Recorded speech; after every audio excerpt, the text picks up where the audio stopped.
दोस्तों बता दें कि अवधेश प्रेमिया जी के गाना रिलीज होता है जिस सॉन्ग का टाइटल है ढोरी खंगार के पिया इतवार के। जी हाँ दोस्तों, अवधेश प्रेमी यादव जी का, जी हाँ, आराध्या टोन के माध्यम से रिलीज किया गया था कल सुबह 6:30 पर। जी हाँ दोस्तों, काफी जोर शोर से गाना को लेकर विरोध चल रहा है दोस्तों। जी हाँ, गाना को लेकर विरोध चल रहा है। जी हाँ, बता दें कि सॉन्ग को लिखे हैं राइटर विक्की विशाल जी और म्यूजिक दिए हैं बीके भोजपुरिया जी। जी हाँ दोस्तों, अगर आप लोग अवधेश प्रेमी यादव के फैन है तो सबसे पहले चैनल को सब्सक्राइब कर लीजिएगा कि आने वाला वीडियो आप तक पहुंच सके। जी हाँ दोस्तों, इस वीडियो में फुल जानकारी देंगे तो आप लोग इस वीडियो को शुरू से अंत तक जरूर देखें कि आपको फुल जानकारी हो सके। तो चलिए स्टार्ट करते हैं दोस्तों।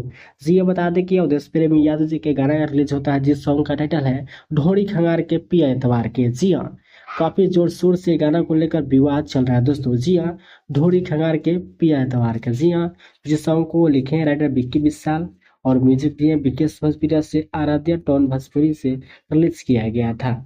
जी हाँ दोस्तों, चलिए मिलते हैं नेक्स्ट वीडियो में।